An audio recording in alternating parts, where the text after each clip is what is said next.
আসসালামু আলাইকুম। জাতীয় নাগরিক পার্টি এনসিপির যুগ্ম সদস্য সচিব আরিফ সোহেল তিনি বুধবার তার ফেসবুকে একটি স্ট্যাটাস দিয়েছেন, পটিয়া থানা মাটির সাথে মিশাইয়া দিতে হবে। অবাক হওয়ার কিছু আছে?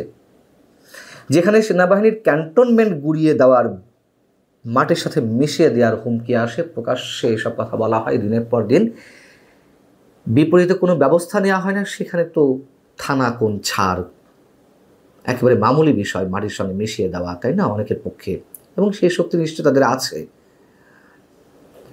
পটিয়া থানাকে কেন্দ্র করে যা কিছু হচ্ছে গত 2 দিন ধরে, আপনারা অনেকেই জানেন। মঙ্গলবার পটিয়ার কেন্দ্রীয় শহীদ মিনার এলাকা থেকে ছাত্রলীগের এক নেতাকে আটক করল বৈষম্য বিরোধী ছাত্র আন্দোলনের নেতারা। আটক করে থানায় নিয়ে গেল, তাকে অ্যারেস্ট করতে হবে দাবি জানানো হলো। তার বিরুদ্ধে কোনো নথিপত্র আছে কিনা সব কিছু ঘেটে ঘুটে দেখা গেল তার বিরুদ্ধে কোনো মামলা নেই। পুলিশ তাকে অ্যারেস্ট দেখাতে অপারগত প্রকাশ করে। কেন অপারগত প্রকাশ করলো? কেন তাকে আটক করা হলো না? এবং থানার মধ্যেই ছাত্রলীগের ওই নেতার উপরে মব ভায়োলেন্স সৃষ্টি করা হলো, মারধর করা হতে থাকলো। যখন পুলিশ বাধা দিল, দুই পক্ষের মধ্যে সংঘর্ষের সৃষ্টি হলো। দুই পক্ষেরই কয়েকজন করে আহত হয়েছেন এবং পরবর্তীতে পটিয়া থানার ভারপ্রাপ্ত কর্মকর্তা সহ ঊর্ধ্বতন আরও 2 কর্মকর্তাকে অপসারণের দাবিতে চট্টগ্রামের ডিআইজি রেঞ্জের কার্যালয়ের সামনে চট্টগ্রাম রেঞ্জে ডিআইজি কার্যালয়ের সামনে তারা সড়ক অবরোধ করে। উত্তেজনার সৃষ্টি হয় এবং ঘোষণা দিতে হবে যে সংশ্লিষ্ট কর্মকর্তাদের অপসারণ করতে হবে। একটা পর্যায়ে ডিআইজি নিচে নেমে এসে তাদেরকে আশ্বস্ত করেন যে বৃহস্পতিবার 12টার মধ্যে সিদ্ধান্ত জানানো হবে, এবং এই আশ্বাসের প্রেক্ষিতে সড়ক অবরোধ তুলে নেওয়া হয়। ছাত্রলীগের ওই নেতার বিরুদ্ধে কোনো মামলা ছিল না। এমনকি যেহেতু ছাত্রলীগ এখন নিষিদ্ধ একটি সংগঠন, সেই সংগঠনের পক্ষে কোনো ধরনের কার্যক্রম বা কোনো ধরনের প্রচারণায় লিপ্ত থাকার কোনো প্রমাণ পাওয়া যায়নি। তাহলে তাকে কেন আটক করতে হবে? দেশে আওয়ামী লীগের যে কোটি কোটি সমর্থক ভোটার নেতাকর্মী আছে, তার মানে কি এই তাদের যাকেই পাওয়া যাবে তাদেরকে আটক করতে হবে, পুলিশকে অ্যারেস্ট করতে হবে, জেলে পড়তে হবে, অথবা দেশ ছাড়তে হবে, নতুবা মবের শিকার হতে হবে, গণপিটুনিতে মেরে ফেলতে হবে? এই প্রশ্নগুলোর উত্তর কে দিবে? এর আগে খুলনাতে আমরা দেখলাম, খুলনা মেট্রোপলিটন পুলিশের সদর দপ্তরে তালা লাগিয়ে দেওয়া হলো। একটা পর্যায়ে এর 1 দিন বা 2 দিন পরে যখন খুলনা গেলেন প্রধান উপদেষ্টা প্রেস সচিব মিস্টার শফিকুল আলম, তাকে অবরুদ্ধ করে রাখা হলো। কেএমপি কমিশনারকে অপসারণ করতে হবে, এই ঘোষণা দিতে হবে। 4 থেকে 5 ঘন্টা অবরুদ্ধ করে রাখা হলো। যদিও প্রেস সচিব বলেছেন যে না, তাকে অবরুদ্ধ করে রাখা হয়নি, তার কাছে দাবি জানাতে গিয়েছিল বৈষম্য বিরোধী ছাত্র আন্দোলনের নেতারা। দাবি জানাতে গেলে 4-5 ঘন্টা কেন আটকা থাকতে হবে? কেন সেনা সদস্য সহ যৌথ বাহিনীর সদস্যদেরকে সেখানে যেতে হবে তাকে উদ্ধার করতে? তিনি অবরুদ্ধ হয়েছিলেন কারণ এইগুলো নাকি মব নয়, এগুলো প্রেশার গ্রুপ।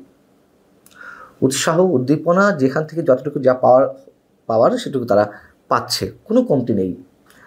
হাসনাত আবদুল্লাহ বুধবার একটি সমাবেশে বলেছেন, আওয়ামীপন্থী বিএনপিপন্থী পুলিশ চায় না, এনসিপিপন্থীও পুলিশ চায় না। কথা বলতে হয়, তাই বলছে এনসিপিপন্থী পুলিশ চায় না। অবশ্যই তারা এনসিপিপন্থী পুলিশ চায়, পুরো বাংলাদেশটাকে তাদেরকে ইজারা দেওয়া হোক, সেই দাবিটি তারা জানাতে বাকি আছে। এবং হাসনাত আবদুল্লাহ এই কথাও বলেছেন যে যদি পুলিশ কথা না শোনে, যদি পুলিশ মানুষের পাশে না দাঁড়ায়, এগুলো তো সব রাজনৈতিক বক্তব্য, তাহলে আবারও 5 আগস্টের সৃষ্টি করা হবে। তাহলে তো বুঝতে পারলাম 5 আগস্টের আগে পরে পুলিশকে কারা হত্যা করেছে, শত শত পুলিশকে। যদিও প্রকাশ্যে এর আগে শোনা গেছে বিএনপি জামাতের নেতাকর্মীরা পাল্টা দাবি করছে যে কারা পুলিশকে হত্যা করেছে, স্বঘোষিত নিজেদেরকে খুনি হিসেবে আত্মপ্রকাশ করছেন, বলছে যে আমি হত্যা করেছি, অমুকে বলছেন আমি হত্যা করেছি। পুলিশ হত্যার বিচার হবে না। পুলিশ তাহলে কিভাবে কাজ করবে? এই যে পুলিশের উপর আক্রমণ 5 আগস্টের আগে পরে সারা দেশে আইন শৃঙ্খলা পরিস্থিতি যে ভেঙে পড়ল, তারপরে চেষ্টা করা হলো পুলিশের মনোবল ফিরিয়ে আনতে, কাজে যোগ দেওয়ার জন্য সবাইকে বলা হলো। এই পুলিশ আর কিভাবে কাজ করবে? এবং এটাই চাওয়া হচ্ছে এই পুলিশ যাতে আর সক্রিয় না হয়, তারা নতুন নতুন লোক নিয়োগ দেবে। ছাত্রলীগ সন্ত্রাস করেছে, চাঁদাবাজি করেছে, দখলবাজি করেছে, সত্য কথা। ছাত্রলীগের উপরে মানুষ ক্ষুব্ধ হয়ে উঠেছিল, সত্য কথা। ছাত্রলীগ সন্ত্রাসী কার্যক্রমে জড়াতো হেলমেট পরে। পার্থক্য হচ্ছে তখন যেখানে সেখানে মব সৃষ্টি করা হতো না, এখন হচ্ছে একের পর এক। পার্থক্য এটুকুই, ছাত্রলীগ হেলমেট পরে জনসভায় বা অন্য কোনো কিছুর উপর আক্রমণ করত, আর বৈষম্য বিরোধী ছাত্র আন্দোলন অথবা এনসিপির নেতাকর্মীদেরকে হেলমেট পরতে হয় না। তারা প্রকাশ্যেই বীর দর্পে চেহারা দেখিয়েই যেখানে সেখানে মব সৃষ্টি করতে পারছে, মব ভায়োলেন্স সৃষ্টি করতে পারছে, যার তার উপর হামলা করতে পারছে। দেশের গ্রামে গঞ্জে সব জায়গাতেই এখন আতঙ্ক। সরকারি সংস্থা বিবিএস